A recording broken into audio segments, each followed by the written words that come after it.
Picoty Solaire, expert en solutions photovoltaïques pour un avenir durable. Et Akena, la reine des vérandas et des pergolas, vous présente Sud Radio, la planète demain, Christophe Debien. Bonjour et bienvenue sur Sud Radio pour un nouvel épisode de La planète demain, l'émission qui met à l'honneur les véritables acteurs du changement et les porteurs de solutions environnementales innovantes.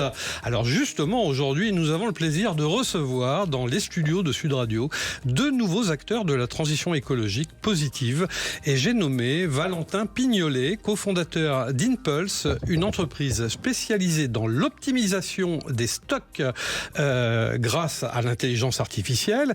Et puis Frédéric de Montserrat, qui est lui cofondateur de MUB, qui met la technologie au service de la renaturation des villes. Bonjour Valentin. Bonjour Christophe. Et bonjour mon cher Frédéric. Bonjour Christophe. Alors on va commencer avec Valentin, si vous en êtes bien d'accord. Vous êtes donc fondateur, disais-je, d'Impulse, qui aide les chaînes de restauration à gérer efficacement leur approvisionnement et à réduire le gaspillage alimentaire. Est-ce que vous pouvez nous présenter cette société Impulse ? Effectivement, merci pour l'invitation déjà Christophe. Alors effectivement, Impulse, c'est une solution donc, de gestion de stock à destination des chaînes de restaurants, mais aussi des boulangeries, et qui leur permet d'optimiser leurs coûts matières et leurs approvisionnements grâce à l'intelligence artificielle. Donc pour ça, on a développé un algorithme qui permet de prévoir la demande, donc en fonction d'un certain nombre de paramètres. Ça va être les ventes passées du restaurant, la météo, les vacances scolaires, les jours fériés. Et tous ces tas de paramètres permettent de faire une prévision d'activité, donc de dire ce restaurant-là, demain, va faire 3 000 € de chiffre d'affaires, par exemple. Et ça, derrière, ça se décline en une prévision par produit et une prévision également par ingrédient commandable. Ce qui fait que le manager de restaurant, il a une précommande qui est automatiquement remplie, et ce qui lui permet de minimiser le gaspillage et de minimiser également les ruptures de stock. Alors, quels ont été les grands tournants ou les moments clés qui ont structuré votre croissance depuis votre création en 2018, je crois ? Alors, les moments clés, effectivement, on a donc fondé la solution, on est deux associés, en 2018, fin 2018. Ça a été le premier moment clé, puisque c'est à ce moment-là qu'on a rencontré les premiers restaurateurs et qu'on s'est vraiment rendu compte de ce besoin sur le marché. Ensuite, on a eu des différentes levées de fonds pour accélérer la croissance de la société. Donc une pendant le Covid en 2020 et une en 2023, on va dire au sortir du Covid et au début de ChatGPT. Et enfin, le dernier événement en date, c'est le rachat par une société qui s'appelle Mapal d'Impulse, qui a eu lieu donc en fin d'année dernière, 2025. Et est-ce que vous pouvez nous expliquer comment Impulse, au fil des années, a su s'adapter à des métiers aussi différents que la restauration rapide et la boulangerie ? Alors, comment on a su s'adapter Et notamment avec l'intelligence artificielle. Bien sûr.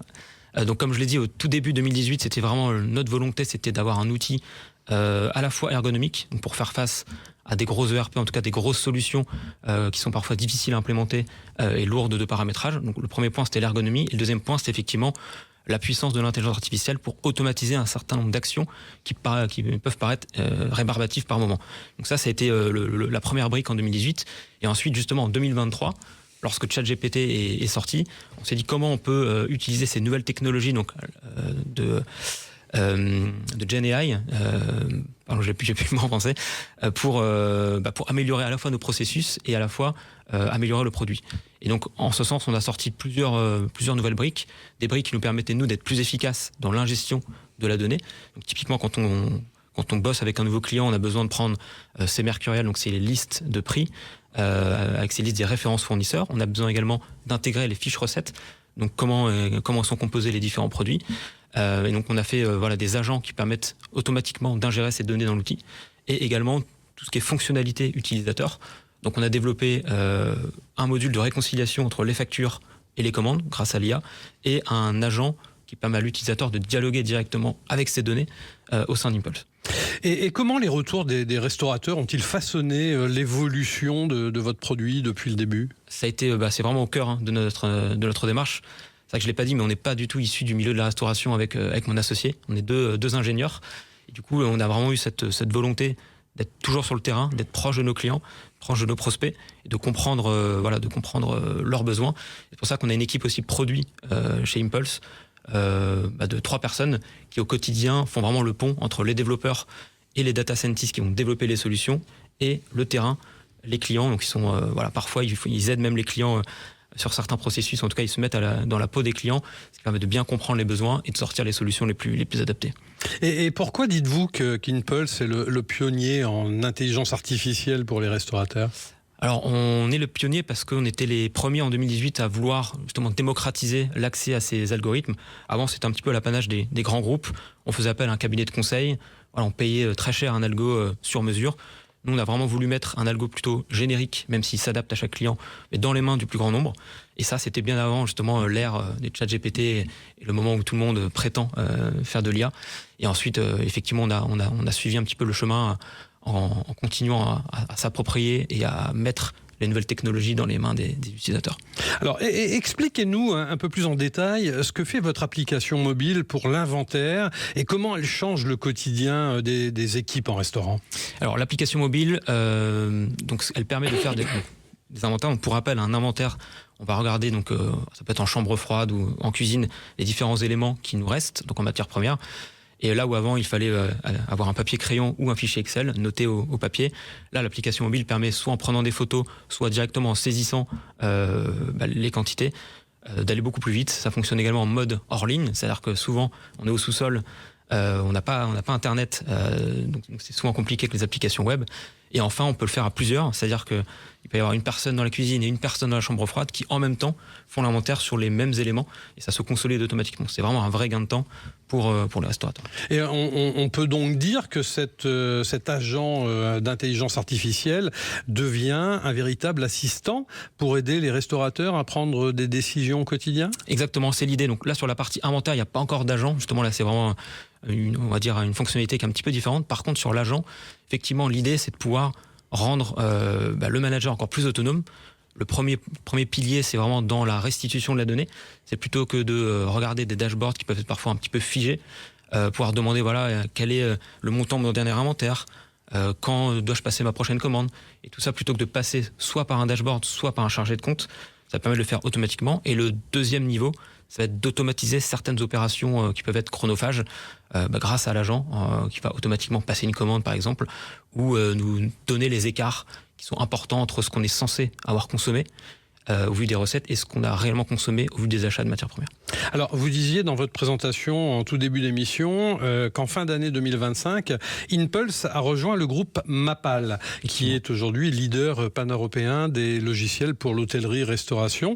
Mais qu'est-ce qui a motivé ce rapprochement et pourquoi Mappal s'est-il imposé comme un partenaire qui est devenu finalement évident pour Impulse ? Oui, alors vous parlez aussi de plusieurs jalons. Donc effectivement, j'ai parlé des levées de fonds par le passé. On a eu aussi un jalon qui était l'atteinte de la rentabilité fin 2024.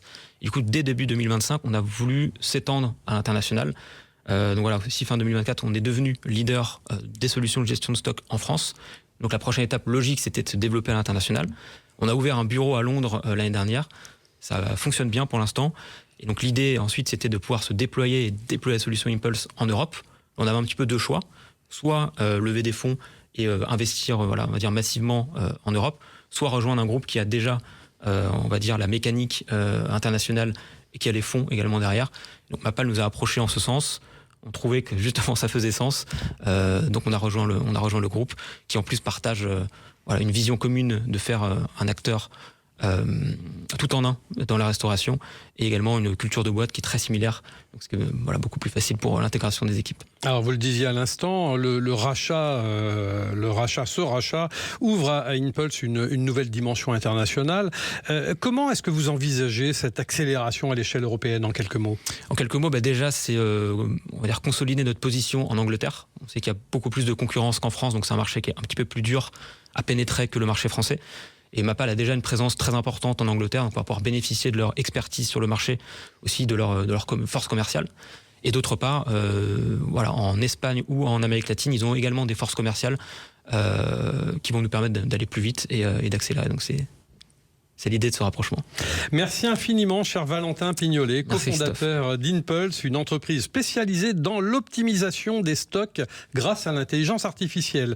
On se retrouve dans un court instant sur Sud Radio, bien entendu, avec nos deux invités, mais aussi avec Thibaut, notre French Trotter national, qui nous fera découvrir la suite de son reportage sur le barrage flottant installé sur la Garonne pour récupérer les déchets. À tout de suite. Picoty Solaire, expert en solutions photovoltaïques pour un avenir durable. Et Akena, la reine des vérandas et des pergolas, vous présente Sud Radio, la planète demain, Christophe Debiens. Eh bien, nous sommes de retour dans les studios de Sud Radio, la planète demain, en compagnie de nos deux invités et bien sûr de Thibaut le French Trotter, qui cette semaine nous emmène, une fois n'est pas coutume, sur la Garonne, n'est-ce pas Thibaut ? Exactement, et on s'intéresse à un barrage qui a été installé sur la Garonne. La semaine dernière, Patrick Tenet, cofondateur de la société à mission Plastique Vortex, nous faisait découvrir ce barrage flottant, le tout premier de ce type, installé en fin d'année dernière en aval de l'agglomération toulousaine. Il permet de collecter jusqu'à 80% des déchets flottants de plus d'1 millimètre, par exemple des bouteilles en plastique, des canettes, des mégots ou encore des billes en polystyrène.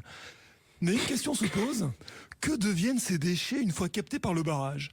Eh bien, c'est ce que nous allons découvrir de plus près, toujours avec Patrick Tenet, qui nous explique le fonctionnement de ce système mécanique chargé d'acheminer les déchets vers la benne. Eh bien, c'est la première étape de leur prise en charge. Donc tout est contrôlé, on a des capteurs, on a des systèmes de caméras, etc. Donc on peut contrôler à distance et déclencher à distance le système. Il y a un tapis roulant au fond de la benne qui permet de pousser les déchets vers le fond, donc on peut tout à fait maîtriser un petit peu la gestion des déchets qui sont collectés. Donc là, je le démarre. Et là, vous pouvez voir que les déchets sont en train de remonter. On entend les déchets qui se déversent dans la benne. Donc beaucoup de bouteilles de plastique, des bidons, des sacs plastiques aussi, des mégots, beaucoup de mégots, des billes polystyrène, comme je disais, mélangées avec des déchets organiques. Voilà, donc ça c'est un peu le quotidien de ce qu'on peut récupérer. Alors ensuite, on se pose la question, que deviennent ces déchets ? On s'est engagé à faire la caractérisation des déchets. Donc ça consiste en quoi ? C'est-à-dire on trie les déchets par typologie de déchets, mais on va les quantifier, on va les peser pour pouvoir avoir des données scientifiques précises sur la pollution de la Garonne. C'est une première également, ça se fait pas. Et donc c'est intéressant parce que ça permet quand même d'avoir des données très très précises et de pouvoir mesurer exactement le niveau de pollution de la Garonne et si possible, si on peut, ça c'est plus compliqué, reconnaître l'origine des déchets, mener des mesures de prévention pour éviter que ces déchets finissent dans la Garonne, quoi. Et à terme, ces déchets, qu'est-ce qu'ils deviennent ? Alors oui, les déchets, en fait, on les trie, donc une fois qu'on les a triés, ils partent vers des filières de collecte des déchets de la métropole. En fait, ils ont mis des bennes à disposition qui permettent de suivre le circuit de collecte de la métropole. En fait, on a deux types de déchets principalement, soit les déchets ménagers, donc c'est la benne classique, et les déchets recyclables qui sont déversés dans les bennes jaunes pour pouvoir partir sur les filières spécifiques. Après, si on collecte des déchets dangereux, dans ces cas-là, évidemment, ça part sur des filières spécifiques. On a les contacts et là, on s'arrange pour les mettre au bon endroit, quoi. Voilà. Combien de tonnes de déchets un tel barrage peut collecter par an ? Alors, on estime, c'est très difficile d'avoir des estimations précises parce que justement, il y a des études empiriques, mais il y a peu de retours d'expérience. Mais on estime qu'on va collecter environ 8 tonnes de déchets anthropiques. Soit l'équivalent de 425 000 bouteilles de plastique chaque année, quoi. On l'a dit, c'est le premier barrage de ce type en France et dans le monde. Quels sont vos projets ? Par exemple, sur la France, ce qui est assez incroyable, c'est qu'on sait exactement où installer 30 autres barrages sur des sites bien précis, parce qu'on sait que si demain matin, d'un coup de baguette magique, on avait nos 31 barrages installés, ça nous permettrait de collecter, de couvrir plus de 90% du territoire et de collecter plus de 70% des déchets flottants qui partent dans les mers et les océans à partir de nos cours d'eau en France. C'est énorme. Et en même temps, c'est hyper efficace, quoi. Plus de 70%. Ça représente grosso modo 175 tonnes de déchets qu'on collecterait chaque année, soit l'équivalent de 9 millions de bouteilles de plastique chaque année. On comprend bien l'intérêt de ce dispositif pour les fleuves et les océans. Espérons que cette solution ingénieuse et efficace soit prochainement déployée sur de nombreux cours d'eau. À la semaine prochaine, mon cher Thibaut, avec un nouveau reportage en immersion. Merci beaucoup. Nous sommes de retour dans les studios de Sud Radio, au cœur de l'émission La Planète Demain, où nous avons maintenant le plaisir d'accueillir Frédéric de Montserrat, qui est le cofondateur de MUB. Alors, j'espère que je prononce bien, qui met la technologie au service de la renaturation des villes. Frédéric, bonjour. Pouvez-vous nous présenter MUB en quelques mots, si j'ai bien prononcé le terme ? C'est très bien prononcé, merci beaucoup. Donc MUB, c'est la rencontre du végétal et la technologie. En fait, aujourd'hui dans les villes, on a besoin de plus en plus de technologies. On a des caméras, on a des équipements connectés, des lampadaires, des feux rouges, de la circulation. Mais on a surtout besoin de nature. On a besoin de plus en plus de nature, de biodiversité, de renaturation. La nature souvent meurt en ville. Il y a des volontés de mettre de la nature, mais ça marche pas forcément très bien. Et puis l'espace est contraint. L'espace en ville est contraint. On peut pas planter des pelouses sur les trottoirs, malheureusement. Et quand on le fait, en plus, souvent ça pousse pas beaucoup. C'est un peu abîmé.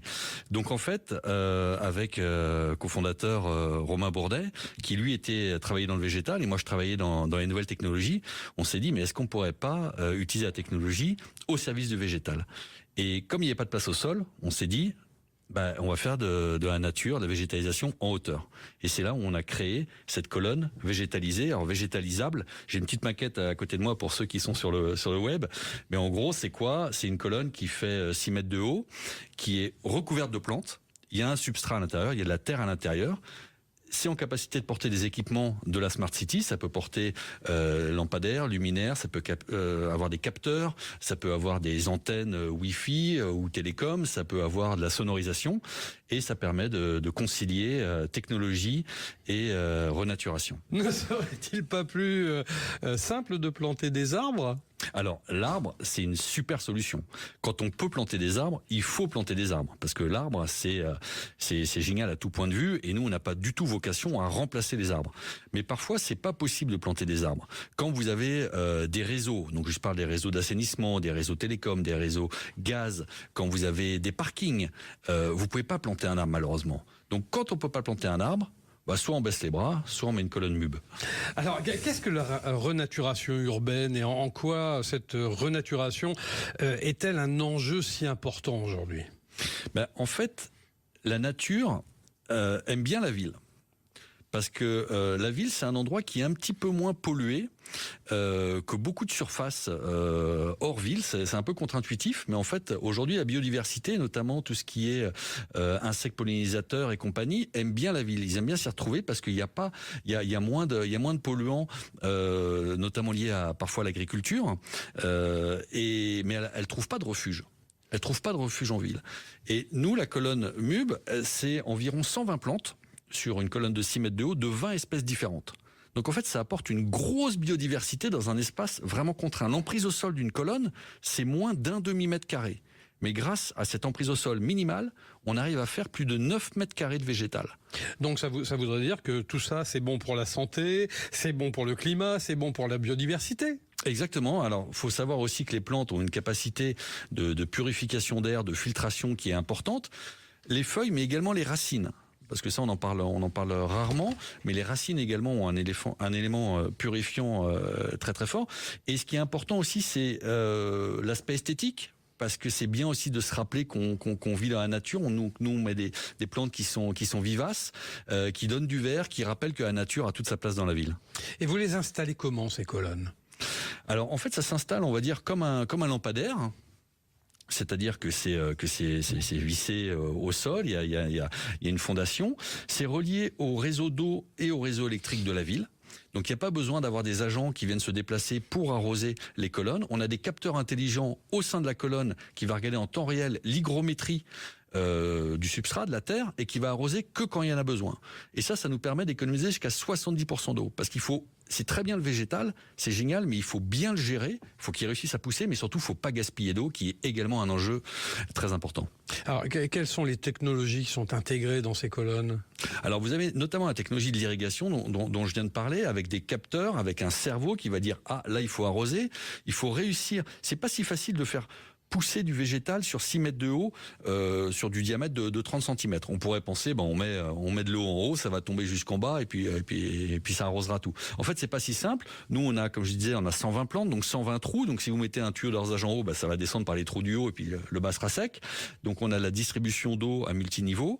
On a des capteurs intelligents qui peuvent vraiment réguler ça. On a des alertes et puis on a aussi tout un système d'étanchéité parce que faire cohabiter électricité et irrigation, c'est pas forcément évident.